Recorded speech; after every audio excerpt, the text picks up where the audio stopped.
Usa ka pagtuo, usa ka tingog, usa ka katawhan.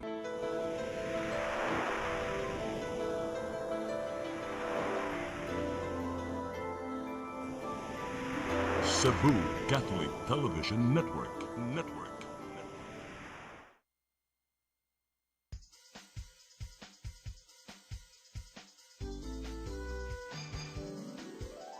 Hello Cebu, maayong buntag. Yaksuntan ang kahayag nga nagsulit sa matuod, nadagan sa panghitabo. Hello Cebu, maayong buntag Pinoy.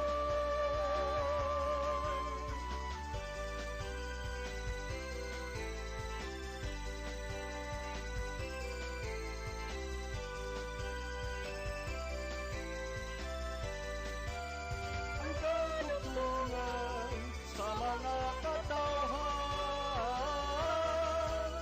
Hello Cebu, hello Cebu, maayong buntag Pinoy, maayong buntag Pinoy, maayong buntag Pinoy. Hello Cebu, maing buntag Pinoy. Adlaw karon nga Huwebes, petsa 22 sa buwan sa Enero 2026. Sa ngan sa akong partner Malu Inocando Tabar, ako inyong higala sa kanginan Attorney John Destacamento. Ubanin na sab ko ninyo hangtod alas 9 karong buntaga dinhi sa tong programang Hello Cebu, maing buntag Pinoy. Nya karong buntaga nindot ang weather, nindot ang panahon dinhi sa Metro Cebu. Atong sayran kung magdiretso-diretso na niya ang latest weather update gikan sa Pag-asa Visayas. Nasa tong linya Miss Ana Dumdum, maing buntag. Yes, may buntag, sir. May buntag sa tanang tigpaminaw makinitong weather update. Ang low pressure nga ito ginamonitor, mao ni siya si niagi nga ada. And naa siya sa 1,155 kilometers silangan sa Eastern Luzon.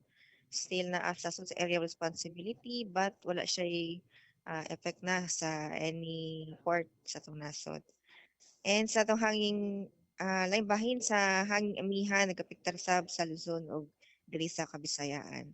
Doon lang gina-monitor ng LPA but na siya sa may gawas pa sa atong par silangan sa northeastern Mindanao and unlikely or less na jud nga ma-develop sa bagyo. So watay hulga sa LPA or bagyo at least in the immediate coming days. And sa atong forecast weather condition diri sa Central Visayas makasinatita og generally fair weather, mas chance sa mga patak-patak nga mga hinay nga pag-ulan dala sa amihan. And sa tong hangin ug sa kadagatan tungod amihan makasinatita kasarangan ngadto sa kusog nga hangin nga andun na ang ato pong kadagatan is kasarangan ngadto sa Balaron. And diri Sugbo kadagatan na ay paghunas alas 7:41 ganiha and then mo taob inig alauna 54 sa kahaponon. And atong temperature forecast karon sa Sugbo na sa 25 to 30 degrees Celsius. And atong haring adlaw mosalop alas 5:44 karong hapon. And mo na itong weather update kini si Ana Dumdum kindiri sa DST Pag-asa Visayas. Maayong buntag ug daghang salamat. Dagang salamat Ma'am Ana Dumdum sa Pag-asa Visayas. So good morning yung tanan diha sa inyong buhatan, Ma'am. Makadto atong latest weather update mga higala karon atong lion unsay mga nigawas nga dagkong balita lukop nasod. Atong unahon pagtan-aw ang front page sa Sunstar Cebu. Sa Sunstar Cebu, landfill tragedy exposes lapses. Sa super balita, propsman nahulog na koma.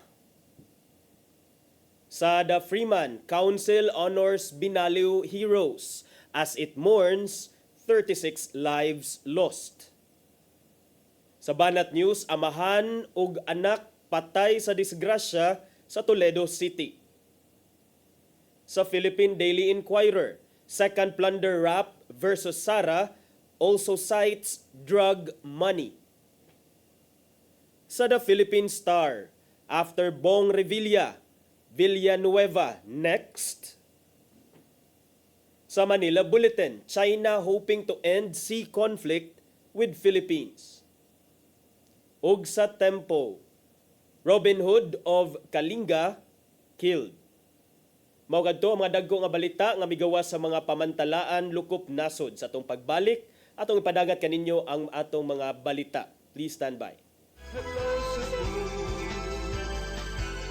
hello Cebu, maayong buntag Pinoy, maayong buntag Pinoy, maayong buntag Pinoy.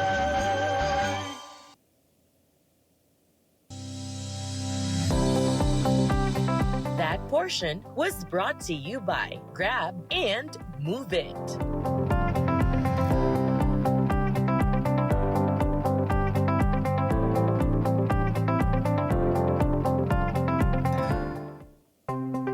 Discover the beauty of the Philippines.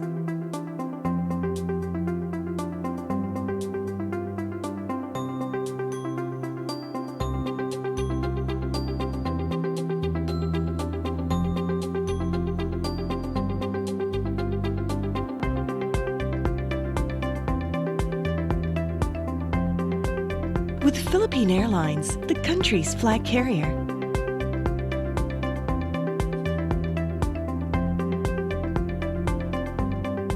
The airline that lets you feel the warmth of the nation.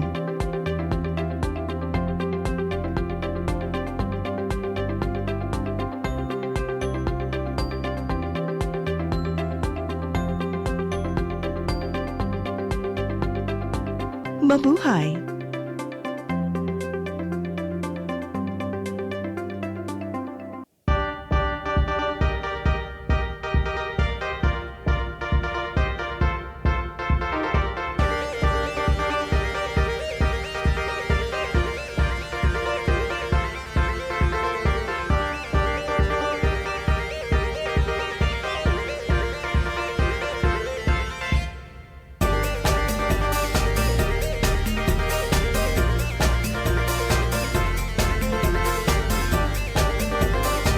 Your daily drive made effortless.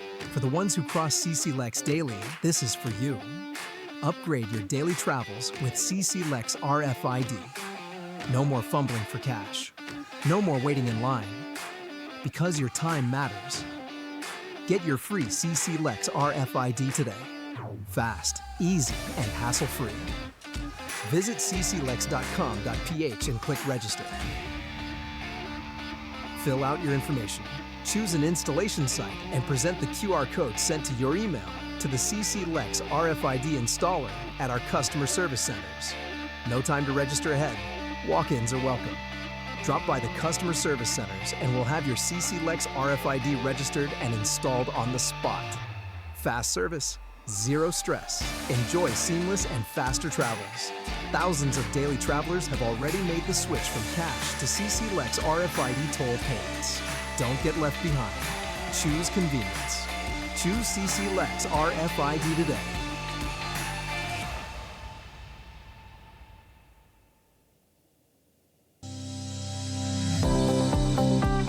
That portion was brought to you by Grab and Move It.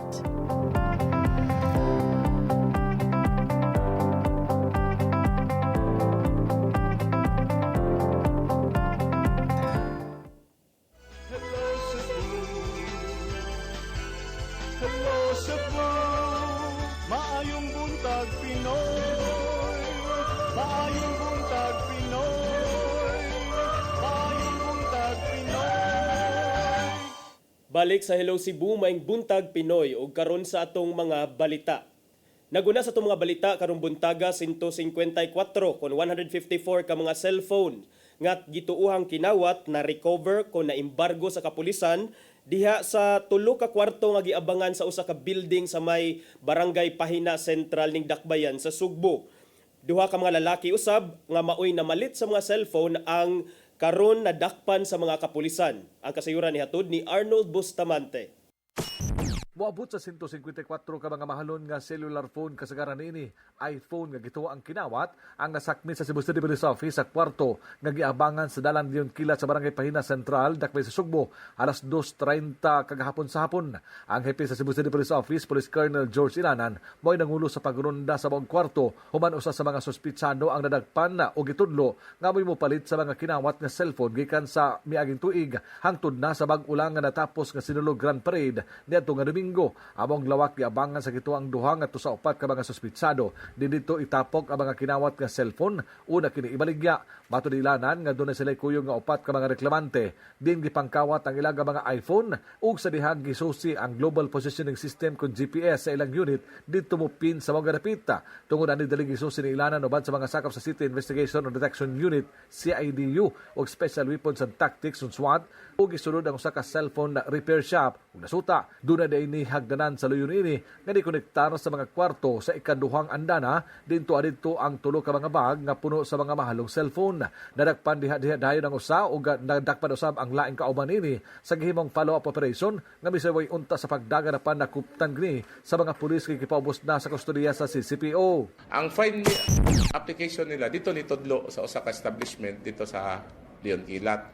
So yato na to ang establishment sa itong mga operatiba sa CIDO o sa CIO, sa Intel na to, invest na to, ilang yan to. Then, kuha na to, dito yung nagtudlo, upat ka complainant ilang gidala, nga niingon to mga estudyante taon, nga gitudlo yun diha nga establishment. But still, time is of the essence yun. Kay any lost time, we will lose the evidence, di ba? Nanamit dito. Sa upat ka mga reklamante nga sila nawagtangan og cellphone, dinipin sa mga repeat ang GPS, pulos na adito ang ilang nga cellphone nasagol sa kapin o sa kagatos ka mga iPhone o ilaning nakuha. Gituha ni Ilanan nga sa kadaghan sa nakuha dili lang ni sa sinulog na hitabo ug posibleng sa miaging mga buwan pa kini nakawat ug gibaligya ngadto sa suspitsado silang alias Mario ug alias Rona, mga tinun-an sa usa ka universidad sa Dakbayn sa Sugbo sa kursong nursing ug BSBA. Personal nga miadto sa cell shop tungod kay didto usab mi pin ang iyang iPhone Finder nga application. Ang ilang cellphone na wagtang na itong Domingo sa gabi, iniro 18 sa baseline Barangay Kaputao sa Fuentes Menia, human sa sinulog Grand Parade o ipangkuot sa ilang mga bulsa. Ako ang cellphone, di siya ato picture-picture pag-una dahil pagkataod-taod kay ako na siya ibutang sa akong bulsa. Kay wala na ako kasunod sa akong bag. Then pagkataod-taod kay after 5 minutes dyan, nawagtang dyan siya kay mag-picture pa kami ato kaduha na. Dayon pagkagahapon kay ako siya gitrace, naabot siya og Oslo Port. Ako siya gi-post sa Facebook. Ito ko nagaran niya pagkanang kuan pagkagabi na mga around 5 PM. Nibalik ang iyang location gikan sa Oslo, pinapadong na siya sa Naga.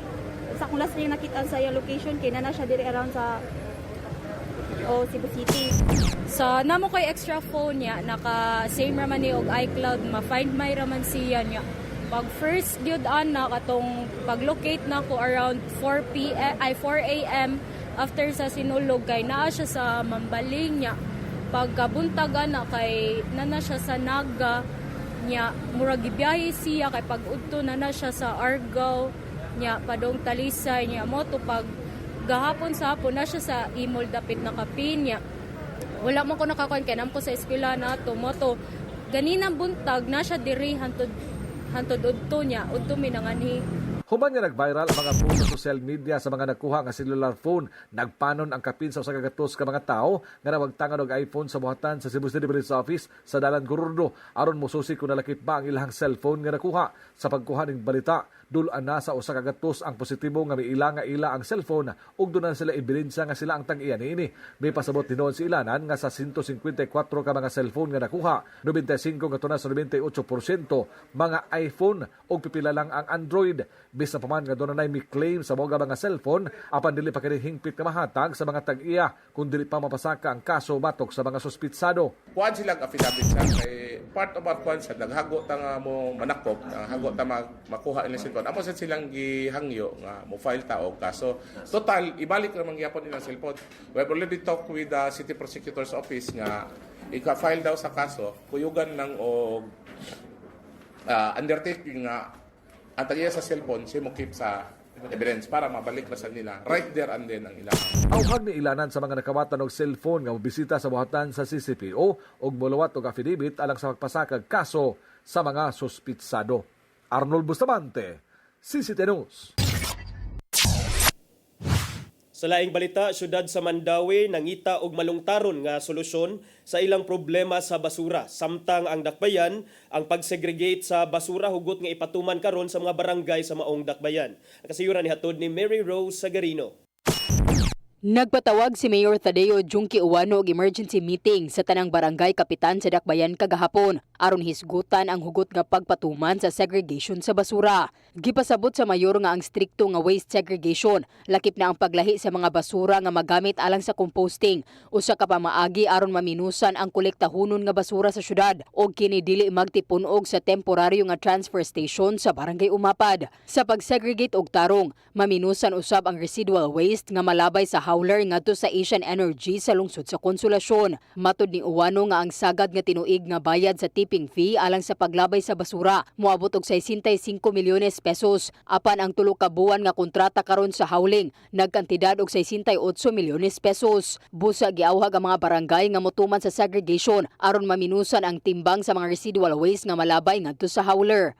We incentivize katong mo follow gyud sa kanang strict segregation ato pa nang i-reconstruct na naman kuno ni incentive sila before pero atong i-reconstruct or we have to implement sanctions which we don't want to do na di na nato kaon ng ilang basura kaya ma-affected ang ilang man sang mga constituents pero di sad pwede dili sila kaya that would be unfair to the other barangays na nisunod yun. Gipaniguro sa mayor nga nangita sila og long-term nga solusyon kung asa pwedeng makalabay og basura ang dakbayan sanglit dili pa man kalabayan ang landfill sa barangay Binaliw sa syudad sa Sugbo tungod sa nahitabong landslide. Lakip na nga gitan-aw ang pagtukod og waste to energy facility. Nag-invite mo sa ni Mayor Valchong among tan-awon kanilang waste to energy na plant dito sa Naga. So kauban sa nato atong mga some of our city councilors and then we're considering this as well. No naman tay area katong sa MGLP ang ilang kinahanglan kuno dito mga 1.5 hectares man needed to put up a waste to energy na planta.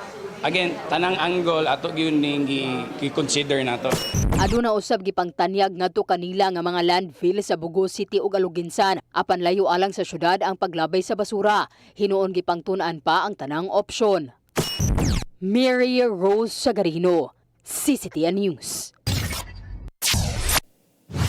Walay road closure o rerouting atol sa ASEAN Tourism Forum bisan pa man og sa second bridge sa Lapu-Lapu City moagi ang mga partisipante paingon sa Cebu City. Hinoon, atol sa welcome dinner si Radan Kadiot ang dalan paingon sa Mactan Shrine. Atong sayran ang kasayuran gikan kang Crystal Joy Filerca.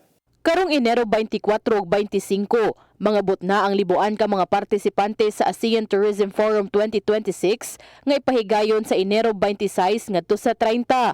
Matod ni Mario Napuli, ang pangu sa Lapu-Lapu City Traffic Management System, nga gikan sa Mactan Cebu International Airport, ang mga partisipante adto moagi sa Marcelo Fernan Bridge o Second Bridge, paingon sa New Star sa South Road Properties sa Cebu City. Gitataw ni Napuli nga walay ipatuman nga road closure o rerouting sa pag-abot sa mga partisipante ug atol na mismo sa pagpahigayon sa ASEAN Tourism Forum. Dili ta mag-road closure. Ato lang ang importante lang ani communication sabi na kung ang mga delegates paingon na sa Mactan yung taon. So kinahanglan ang katong sa Mandawi palandaan kailangan makaibaw na may nga paingon na diri ang atong mga delegates para sa atong mga traffic enforcer para gold lang nato kajot ang traffic di paglabay balik. Dugang paniya nga hugot usab nga seguridad ang ilang ipatuman sa mga ruta nga agian. Kining mga lugar nga agian sa atong mga delegates atong nag-intensify ang clearing operation labi na katong mga parking illegal parking sa padagan. Magpuno sa tao dugang mga tao labi na katong atong mga major intersection nasa moagi ang atong mga delegates. Apan sa Enero 28, siradan una sa alas 4 sa hapon hangtod sa alas 9 sa gabi ang Punta Engaño Road gikan sa iskina padung sa may Mactan Shrine alang sa ipahigayon nga welcome dinner sa mga partisipante. Ang mga partisipante magikanan ni anang higayuna sa Mactan Expo sa Mactan Newtown. Nibutyag sinapuli nga ang mga mopadong ug mogawas sa Punta Inganyo adto una moagi sa Mactan New Access Road. Crystal Joy Felerca, CCTN News. Sa pagpadayon sa itong mga balita, renovation sa bag-ong buhatan ni Governor Pamela Baricuatro giuyunan sa National Historical Commission of the Philippines. Samtang buot gamiton sa Court of Appeals ang Palace of Justice nga building sulod mismo sa Capitol Compound. Ang kasayuran ni hatod ni Gian Navarro. Gitugutan sa National Historical Commission of the Philippines kung NHCP ang pagpa-renovate sa West Wing sa Executive Building sulod sa Cebu Provincial Capitol Building. Gibutyag ni Gobernador Pamela Baricuatro nga sa nimong pagsusi sa NHAP ug sa diyang gitunol ang approval walay nakit ang violation sa mga heritage laws ang pagpanindot sa mamahimo niyang bag-ong opisina. Taliwakin ni sa mga pagkwestiyon gikan sa mga kritiko bahin sa renovation sa bahin sa Capitol Building aron diya na mahimutang ang bag-ong Governor's Office. Sa diyang gibisita sa news team ang West Wing sa Capitol Building anaa na sa finishing touches sa mamahimong bag-ong opisina. Kini aron makabalhin na sunod semana aron dito nahimuon ang mga transaksyon ug ubang mga mahinungdanong meetings. Yeah, I think there will be more offices also, space for office there sa akong mga staff sa Governor's Office. And also ang League of mga mayors, no? Ang LMP, yeah, they're also asking for a space. So the current office of the Governor's staff, part of it will be for them. Lakip sa gitrabaho karon sa Kapitolyo mao ang planong pagpa-renovate sa karaan ng Palace of Justice ginimutang sa luyong bahin sa Kapitolyo. Mato di Assistant Provincial Administrator Alvin Empases nga padayon ang ilang pagpangita og mga mainungdanong dokumento nga mooy basihan sa nimong pagpanag-iya sa Capitol Compound. Sa gayong mahinayon namang plano puot gamiton sa Court of Appeals ang Palace of Justice aron didto na himuon ang mga hearing. May namdumang apektado ang mga buhatan sa Court of Appeals human giguba sa kusog nga linog ang ilang opisina netong 2025. Trabaho naman ni in partnership with Culture and Arts sa Cebu City kay ang complex it's actually a city ordinance. So dako kini na next step na trabaho no pero good thing lang under the leadership ni Gov kay ato na lang sundo na ang proseso. Okay? It was never been considered the longest time since na heritage ni ba? Ian Navarro, CCTN News. Sa atong katapusang balita, mga individual o mga tunghaan nga nanikas og miabuso sa pundo sa gobyerno ubos sa private school voucher program. Pahamtangan og mas bugat nga silot. Giklaro hinuon nga ang pagpublikong pondo alang lang sa edukasyon o dili angayang kawaton. Ang kasayuran ni hatod ni Randy Gorion. Gitribukar sa usa ka opisyal gikan sa Private Education Assistance Committee nga adunay mga pribadong tunghaan nga adunay provisional permits nga miabuso sa Senior High School Voucher Program. Kini pinaagi sa paggamit og mga gitawag og ghost students ug uban pang dili maayong binuhatan. Tungod niini, mibahad si Senador Bam Aquino atol sa pagdungog sa Committee on Basic Education nga kinahanglang mahunong na ang pagpanikas ug masilutan ang mga responsable niini. Yung isa sigurong pwede ho nating madagdag dito po sa committee report ay a separate penalty for schools or for individuals who are defrauding our students. Gusto usab sa senador nga adunay garantiya nga ang mga voucher direkta nga mapadung sa mga lehitimong tinun-an ug magpabilin ang taas nga guidelines ug transparency sa mga pribadong institusyon. Giinsister niini nga ang gisugyot nga mas bugat nga silot irekomendar sa committee report aron malikayan ang sayop nga paggamit sa pundo sa edukasyon sa mga tinun-an. Pwede ho tayo maglagay ng iba pang penalty kasi ang kinakaso po ninyo syndicated estafa. In fact, baka nga falsification of commercial documents lang yun yung nakita ko sa presentation nyo. But maybe in this bill, we can include the penalties for those who will do fraudulent behavior. Kasi pag niyanakaw po natin pera na dapat na pupunta sa mga kabataan, parang ibang level po yun ng kasamaan. So maybe we can recommend in our committee report, in our version, separate penalty for those who are defrauding government and using this voucher system. Nagtuusap ang senador nga suportahan sa iyang mga kauban sa Senado ang maong lakang nga usa ka tato nga mensahe nga ang pampublikong pundo sa edukasyon dili angayang kawkawon. Randy Gurion, CCTN News. Mao kadto ang mga balita nga nahipos sa itong mga kaubanan sa CCTN News and Public Affairs Team. Ug kadto mga balita inyong nakita kagahapon sa itong programang Sayre 47. Sa itong pagbalik, mga paghisgot-hisgot. Please stand by. Hello Cebu, maayong buntag Pinoy. Maayong buntag Pinoy. Maayong buntag Pinoy.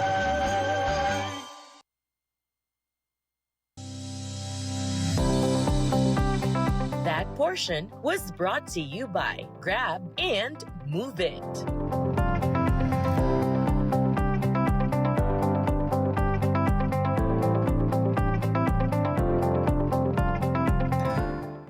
Your path to a new start. Nutrition, Exercise and elimination. water, Sunlight. temperance, Air. rest and recreation. And most of all, Trust in God. Learn from our doctors. Be blessed by the testimonies of our overcomers. Ang inyong programa, Alam sa may sakit, walay sakit, ug dili ganahan magkasakit. Ozone Med Wellness Clinic New Start. Napapanood every Saturday 8 to 9 a.m. Og ang replay airing matag Miyerkules 1:00 hangtod 2:00 sa hapon. Dinhi lang sa CCTN Channel 47.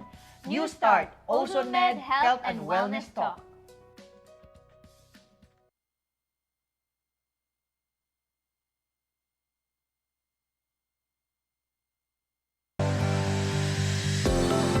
That portion was brought to you by CC Lex and FiberNet Broadband Incorporated.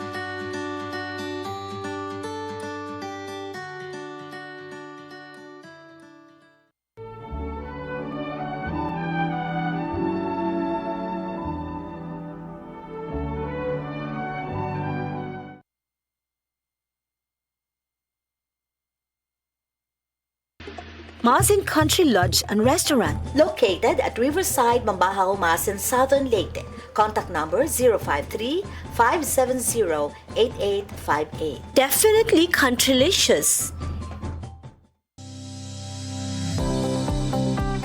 That portion was brought to you by Grab and Move It.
If you love the beautiful Italian furniture you are surrounded when you travel in Italy or anywhere in Europe, now you can find already in the Philippines with our different branches in Luzon, Visayas, and Mindanao from the multi-awarded Italian export furniture manufacturer based in Cebu. You can visit our showrooms in SM Lemery, SM Lipa Batangas, Kingpo Boulevard, Davao City, SM Mind Pro, Zamboanga, SM Seaside Cebu, Limkitkai Cagayan de Oro, North Reclamation Cebu, Banilad Cebu, and other showrooms nationwide.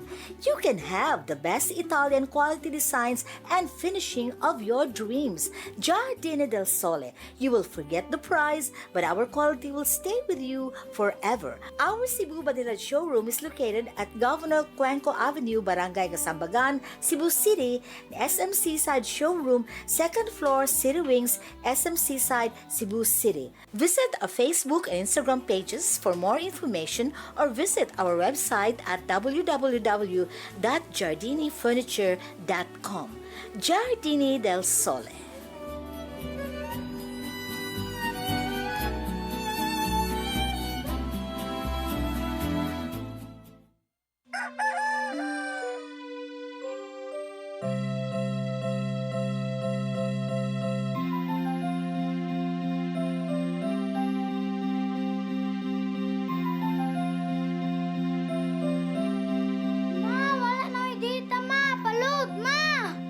Sorry ma'am, na-late ko. Nangita pa mong gusto para internet sa kong anak ma'am. Ay, wala na yung problema. Mag-Sinisibu! Sinisibu! Sinisibu! For your internet connection And for the signal of your cable TV. so fast and straight, the transmission to your phone. Sinisibu! Sinisibu, Sinisibu! offers you to have fiber optics. For your viewing experience, perfect and clear, so fast. So great and affordable for you to enjoy. Sinisibu! Cine Cebu Television Network Incorporated offers fiber to the home broadband internet bundled with fiber to the home cable TV connection. Cine Cebu Television Network Incorporated with its operation in Metro Cebu and the whole province of Cebu soon. And affordable for you to enjoy. Sinisibu! That portion was brought to you by Cine Cebu TV Network.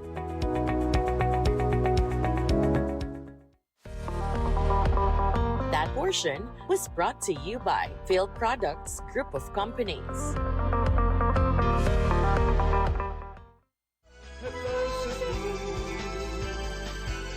Hello Cebu, maayong buntag Pinoy. Maayong buntag Pinoy. Maayong buntag Pinoy. Balik ta sa Hello Cebu, maing buntag Pinoy o karon sa atong mga paghisgot-hisgot atong hisgutan mga higala kining move sa City Council sa Dakbayan sa Sugbo mga higala nga ilang gipasidunggan ang mga bayani nga misalmot mi participate sa search, rescue and retrieval operation sa mga biktima sa landslide collapse didto sa Barangay Binaliw. Atong kahinumduman mga higala nga niadtong January 8 ning tuiga na hugno ang murag tulo ka andana nga basura didto sa Barangay Binaliw kining landfill nga gipanag-iya sa or gi-operate sa Prime Waste Solutions didto sa maong barangay nya mikalas kini og 36 gyud ka mga kinabuhi atong kung atong ipuno tong usa ka rescuer nga namatay sab in line of duty mahimong 37 ka mga casualties. So 36, 37 ka mga kinabuhi nakalas nya duna say mga nagpabilin nga nagpaalim didto sa ospital kay mga na-injured tungod sa maong pagkahugno sa ilahang sa basurahan. So karon ang konseho sa Dakbayan sa Sugbo may pasidungog sa tanang mga individual o mga opisina, ahensya sa gobyerno nga mitabang sa matabang sa pag-rescue, no, bisan pa man og way na retrieve, bisan pa man og wala joy ingunta na rescue nga buhi apan alang sa mga tagtungod, alang sa mga kabanay ato intawong namatyan, ilahan na lang ng consolation nga at least nakit-an ang lawas sa ilahang mahal sa kinabuhi in town. So kagahapon gipasar ang nagsunod-sunod ka mga resolusyon didto sa konseho sa Dakbayan sa Sugbo nga may deklarar sa pagmourn, pagbangutan human sa maong trahedya unya gipasidunggan ang kaisog ug ang kaabtik sa mga response teams o response units nga misalmot sa iyang resolusyon nga gipangamahanan ni Councilor David Tumulak. Mao ni ang mihatag og tribute ngadto kang Ramon Abaldi Singson. Kani mahigala si Ramon Abaldi Singson, mao ni siya ang katong security officer, may pagka-security guard ni siya sa Carmen Copper Corporation, unya reservist din siya sa Philippine Army mga higala, nga naay rank nga sergeant, apan ni volunteer ni siya mga higala, layo kayo ilaha, kay dito sa Toledo, pero pagkadungog niya nga mauna na inahugno, wa siya magduha-duha, may volunteer siya aron pag retrieve atong mga patay nga lawas nga natamukan sa mga basura diha sa barangay Binaliw. Pero ang nakapait lang mga higala kay sa sige niya og join sa retrieval operation ang iyahang tawag anang kuan sa tiil sir kanang kumagko sa tiil di kumagko kay kamot man ang kumagko but kining pinakadako nga toba ni borot kay tungod na sige og siguro sabod-sabod sa iyang boots. Unya kay kahibaw na mo nag-101 sa to mga higala na infeksyon na dugayan unya kani man di ay si Singson kay duna man di ay ni siya gihambin na nga balatian nga diabetes. So in the end namatay in taon siya sa septic shock kining infeksyon sa dugo unya kining muna siya ay kang ika-37 nga casualty sa Binaliw nga trahedya. Ang konseho mihulagway sa sakripisyo ni Singson nga mao ni ang nag-embody og extraordinary courage, sacrifice, and unwavering commitment kay tiaw mo na mga higala, wala ba'y nagsugo sa imuha kanang out of the spirit of volunteerism lang yun. Diba? Ni join ka dito, ikaw namdyo kay trabaho, pero nasa kay pamilya, layo ka sa iyong pamilya, pero bukal kayo sa iyahang galamhan, sa iyahang mutabang.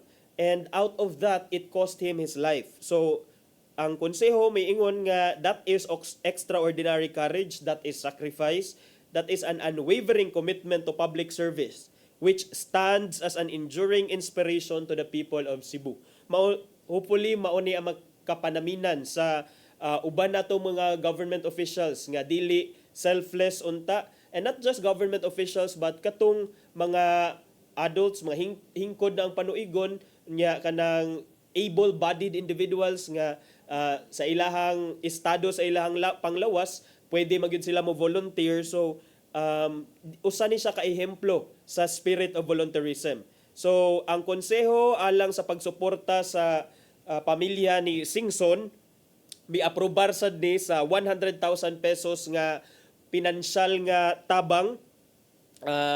So, ang City Treasurer o ang Budget Office o ang Accounting Office sa Dakbayan sa Sugbo gi-instruction na ni nga i-process ang ilahang ang maong financial assistance ka 100,000 pesos ngadto sa pamilya ni Singson. Dunay laing resolusyon ang konseho sa Dakbayan sa Sugbo diin gi-file ni nilang Councilor Tumulak, David Tumulak gihapon og ni Konsehal Joel Garganera. Ang ilahasang joint resolution mga higala naghatag ni og commendation pasabot gi-praise gitagag pasidungog ang mga responders nga dali kayo nga miadto sa ground zero or sa katong landfill area. Ang mga disaster risk reduction ug management offices sa Cebu City, sa Mandawi City, even katong DRRMO sa Dakbayan sa Bugo, di ba? Layo na kay ning Bugo, pila ni ka oras ngadto sa norte kung imuhaning drybon. So mga 3 hours, 3 to 4 hours bugo, pero naitabang ni sila Cordoba, Consolacion og ingon man sa DRRMO sa Kapitolyo, nitabang sila, so gi-recognize ni sab sila sa konseho. Ingon man katong mga opisina sa Bureau of Fire Protection, ang atong kapulisan, Philippine National Police, ang atong IROF, Emergency Rescue Unit Foundation, Philippine Air Force, ang atong Coast Guard, Navy, Red Cross, Rover, volunteers, barangay responders, og mga taga Department of Social Welfare and Services dinha sa City Hall sa Dakbayan sa Sugbo. Ang ilaha kunong mga coordinated nga action, maoy nakatabang anong naka-prevent ang anong wala mipadayon ang pagkadaghan ang mga casualties, unya na stabilize ang sitwasyon didto sa maong landfill. Mauna nga ilahang napanglantawan nga importante ang role sa interagency cooperation, especially sa panahon sa emerhensiya, especially panahon aning mga disaster or crisis. Sa iyang bahin, si Councilor Pastor John Alcover mi file sa din siya og lain nga resolution mga higala diin iya sang gipasidunggan ang kabayanihan ni John Lloyd Ople. Kinsa man sa ni si John Lloyd Ople mga higala, usa ka garbage truck spot checker nga mi-rescue sa tulo ka mga co-workers niya sa wa pa naabot ang mga rescuers. So of course nahitabo man to January 8 mga higala, ato makita sa video nga hapon pa. So of course pagkahitabo ato wala pagid immediate nga mga rescuers sa area, and we all know nga kining Binaliw usa ni siya sa mga mountain barangays dinha sa atong Dakbayan sa Sugbo. So lisod-lisod jud, it will take time before the rescuers can arrive.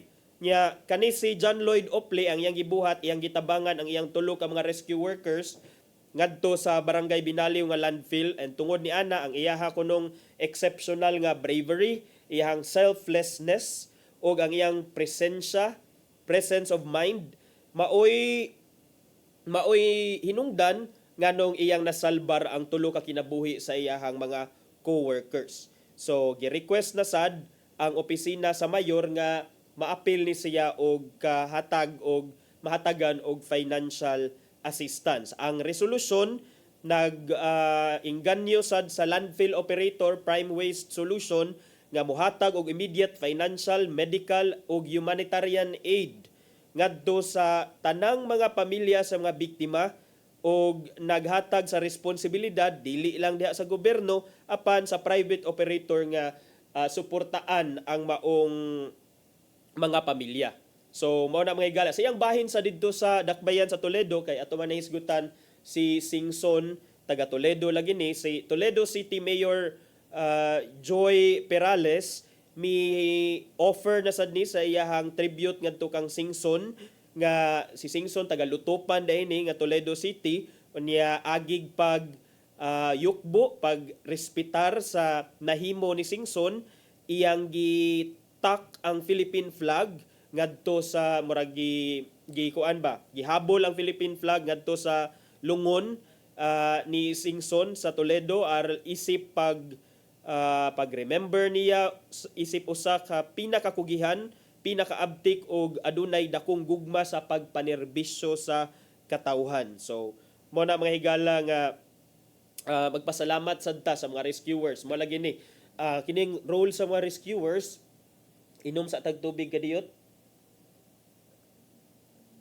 So kining role sa mga rescuers mga higala panahon sa mga emergencies or disasters, importante kayo nino kay sila man ang trained kaayo kung unsaon nila pag-respond, pagtubag aning mga panginahanglanon panahon sa emerhensiya. In fact, sa niagi nga sinulog atong makita ang atong mga rescuers, paspas kaayo sila makakita nga naa na bitoy performer, street dancer nga kakuyapon, na dili pa na mo collapse kay baw na sila makita na maguna ni mudaan sa naong pa lang nga nagkalisod na ang performer og sa iyahang routine, murag dili na siya makasubay sa ilahang mga dance steps niya, ang naong kay mura naglisod og ginhawa. So birahon day na sa mga rescuers unya dayon ila day ng hatagan og first aid o kung dili madala og revive, kung dili madala og stabilize out of first aid, ila na gyud nang dadon sa tambalanan. So inana ka importante ang role mo na nga. We salute the rescuers, those who volunteered in the retrieval operation, search and rescue and retrieval operations diya sa Barangay Binaliw.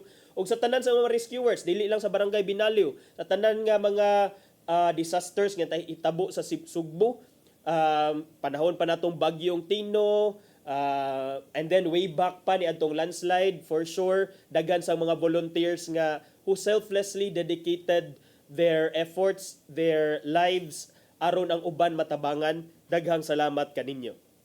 Nga arita sa laing mga hisgutanan mo layat ngadto sa nasyonal mga higala didto sa dunay kalambuan karon kining kaso ni Atong Ang.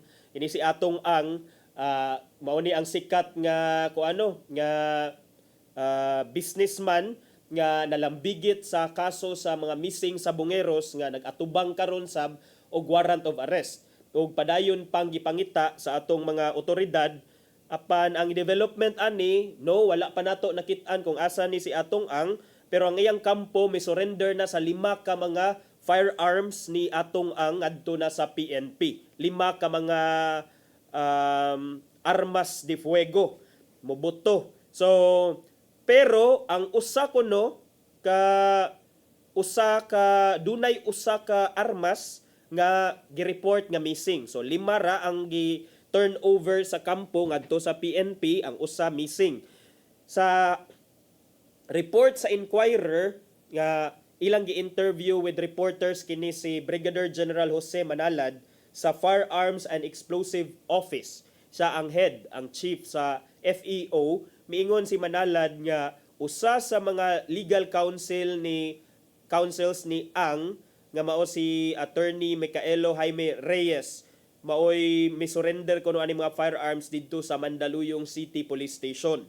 Ang FEO mao man ang opisina under sa PNP Civil Security Group nga responsable alang sa pag-implementar sa firearms law. So matod ni Manalad nga sa pagkakaron ang mga armas kuno gitaguan ni siya under the safekeeping or custody sa Mandaluyong City Police unless kuno ang police mo forward niini ngadto na sa SAW or sa Supply Account Officer sa Firearms Explosives Office.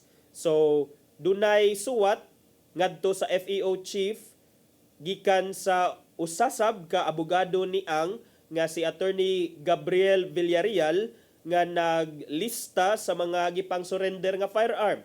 Usa ka Colt 5.56 rifle, usa ka Glock 9mm pistol, usa ka Sigessor 9mm pistol, usa ka Smith 38 caliber revolver ug usa ka Battle Arms Development Inc 9mm pistol. Mao na mga higala, pero ang mga firearms nag-una na, pero ang gipangita sa mga pulis nga si Atong Ang wala lang gihapon nakit-an mga higala. Padayon gihapon ang manhunt operation sa maong businessman aron pagtubag sa mga akusasyon batok kaniya nga karon ana sa husgado. Okay? Nya humani Atong Ang arita sa mga lain nga prominent personalities sa miagi nga simana mga higala, mi surrender naman si former Senator Bong Revilla, again in connection gihapon ni sa katong mga flood control projects nga skandal. So may surrender siya mga higala didto sa Camp Crame, pero karon dunay mga hungihong nga ang sunod kuno nga tirahon or i-target sa ning nagpadayon nga investigasyon o nagpadayon sa pagpangita og hustisya o accountability sa dinhi sa flood control nga skandal kay kini kuno si Senator Joel Villanueva.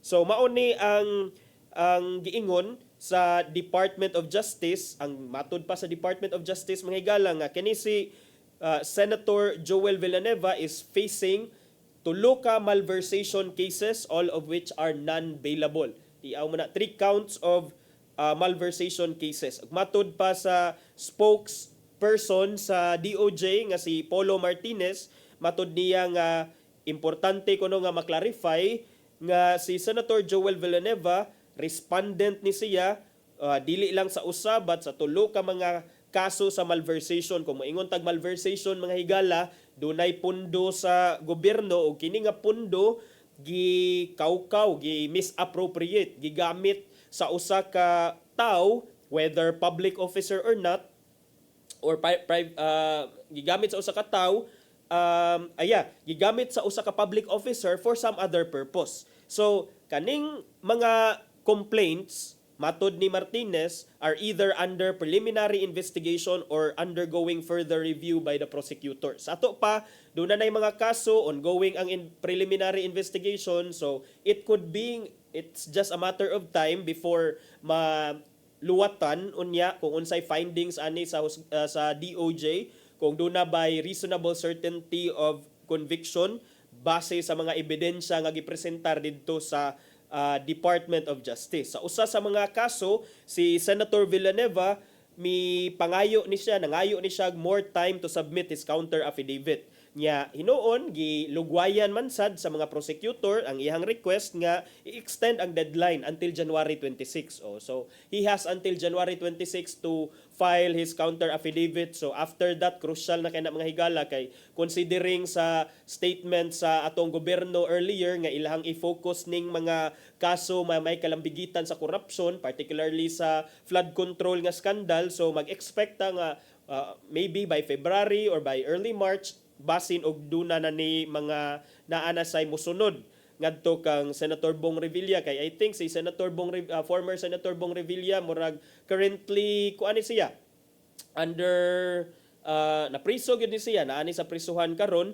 Unya aside from Villanueva, duna say mga lain nga respondents ani, former DPWH engineers nga sila si Henry Alcantara, Bryce Hernandez og JP Mendoza. So ato nang atangan kung unsa unyay mga development ani, kung doon na bay mosunod kang Sara Diskaya o doon na bay mosunod kang former Senator Bong Revilla ngadto sa prisuhan, samtang ilang giatubang, samtang ilang gitubag ang mga pasangil batok kanila sa sakto nga forum, which is ang atong husgado or hukmanan.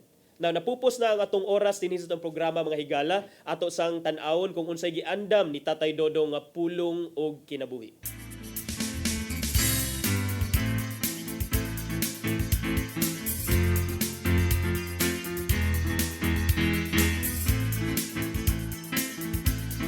Ang pulong mo, ang diwag sa dalan ko.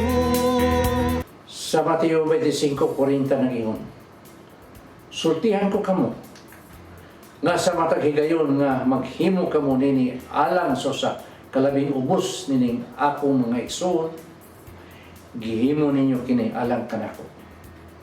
Ang atong paghimo mayong butang ngadto sa uban, samara nga si Jesus ang atong gihimuan nini. Gani sa Mateo 25:35 nga nagingon man, gigutom ako ug inyo akong gipakaon. Giuhaw ako ug inyo akong gipainom. Dumuduong ako ug inyo akong gidawat sa inyong mga balay. Hubo ako ug inyo akong gibistihan. Nagmasakiton ako ug inyo akong gialimahan. Nabilanggo ako ug inyo akong giduwa. Kini mga pasumbingay lamang ni Jesus aron ipakita kanato nga ang bisan unsa nga atong gibuhat sa atong isikaingon, samara nga kini atong gibuhat ngadto kaniya. Busa dili mayong mudaw-daw kita sa uban. Hinuon gugma mo'y atong ipatigbabaw sa tanang higayon sa atong pakiglambigit sa uban. Doon ay mga tao nga ganahan kayo mutabang o muhatag og serbisyo, labi na kung ang ilang ngalan ipahibaw. Kining bahina mo'y angay natong bantayan. Dili ang imong gihimong aksyon ang minungdanon alang sa Ginoo. Hinuon ang iyang gitanaw mo ang disposisyon sa imong kasing-kasing sa dihang mitabang ka. May suon, mao kini ang pulong nga maghatag og giya sa atong kinabuhi. Magampo kita. Nagitong amahanan, ang imong gihimo nga paghatag sa imong gugma nga way sukod alang kanamong tanan mo'y angay namong sundon. Himuang malumo ang among kasing-kasing sama sa imong kasing-kasing aron kini mapuno sa gugma o mapaambit namo kini dito sa uwan. Amen. Sa ngalan sa Ama, sa Anak, sa Espiritu Santo. Ang pulong mo, ang diwat sa galang ko. Pulong o kinabuhi ni Tatay Dodong Limchua mo ay nagtapos sa atong talumanon karong buntaga. Sa di pa ta manamilit, ato sang pasalamatan ang Philippine Airlines. Silang Nanay Diana Limchua o Tatay Dodong Limchua. Ato sang pasalamat sa ato ang news manager si Cap Dennis Tabar, mga kaubanan nato sa TOC silang Sir Robert, Miss Inday, Sir Matmat, Miss Mabel ug Miss Joanne. Daghang salamat ninyo diha. Then mga sa atong news team, Sir Rodel, Sir Raymond, then dinhi sa studio atong pasalamat Sir Ferdy. Daghan sang salamat kaninyo sa pagpakig-uban kanako karong buntaga. Sa ngan sa kong partner, Malu Inocando Tabar, ako si Attorney John Destacamento. Magkita-kita na sabtan ninyo ugma dinhi sa atong programang Hello Cebu, Maing Buntag, Pinoy.